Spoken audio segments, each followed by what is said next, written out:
अन्य समाचारों गुजरात राज्य आरोग्य कर्मचारीओनुं आंदोलन हजी पण यथावत छे। सतत 16मा दिवसे गुलाबनुं फूल आपीने कर्मचारीओए अनोखो विरोध नोंधाव्यो।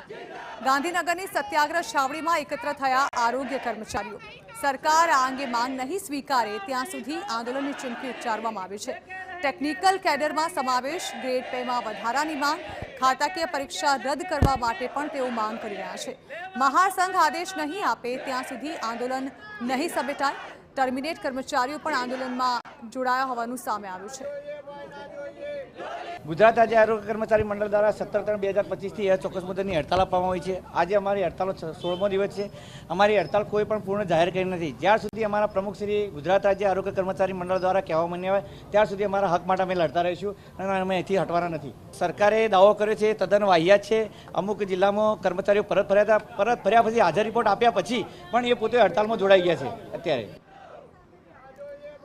तो आरोग्य कर्मचारीओनी हड़ताल मुद्दे ऋषिकेश पटेले पण निवेदन आप्युं छे। तेओए कह्युं छे के नियम प्रमाणे पगलां भर्या छे। विविध जिल्लाना प्रमुखो साथे वाटाघाटो पण करी छे। કેટલીક હઠના કારણે કર્મચારીઓને ગેરમાર્ગે દોરવામાં આવ્યા છે તો પરિસ્થિતિ બગાડવાનો પ્રયાસ વ્યાજબી ન હોવાનું પણ તેઓએ જણાવ્યું। તેમના નેતાઓ કર્મચારીઓ નુકસાનીના જવાબદાર છે। 4 તારીખ સુધી આરોગ્ય કર્મચારીઓને હાજર થવા માટે વિનંતી કરવામાં આવી છે। 19,000 कर्मचारीओ जे छे तेमने तेओ 7 केडरमां काम करे छे। एक ज केडरनो तात्कालिक ग्रेड पे वधारी ना शकाय। समग्र राज्यना केडरना रिव्यू विना मांग स्वीकारी न शकाय होवानुं पण ऋषिकेश पटेले जणाव्युं।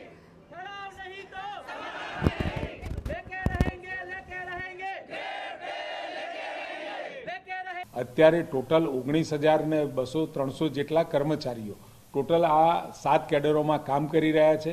એ 7 કેડરોમાંથી લગભગ અત્યારે 19,000માંથી 5,000 જેટલા જ કર્મચારીઓ ફરજ ઉપર હાજર નથી, પરંતુ આવતીકાલ કે પરમ દિવસ સુધી હાજર થઈ જશે અને જે 4મી તારીખ સુધી હાજર થાય એને સરકાર રિલેક્સેશન આપશે અને 4મી તારીખ પછી જે હાજર થાય એના માટે અત્યારે હાલ કંઈ કહી શકાય નહીં। નિયમ પ્રમાણે પગલાં ભરેલા જ છે અને હજુ પણ તાત્કાલિક 15 દિવસથી વાટોઘાટો અથવા તેમની માગણીઓ અને જુદા જુદા જિલ્લા પ્રમુખો પણ મળી ગયા છે, એ પણ સમજી રહ્યા છે, પરંતુ કેટલીક કોકની જીદના અને હઠના કારણે આ કર્મચારીઓને ગેરમાર્ગે દોરી અને આ પરિસ્થિતિ બગાડવાનું જે કામ થયું છે એ વ્યાજબી નથી।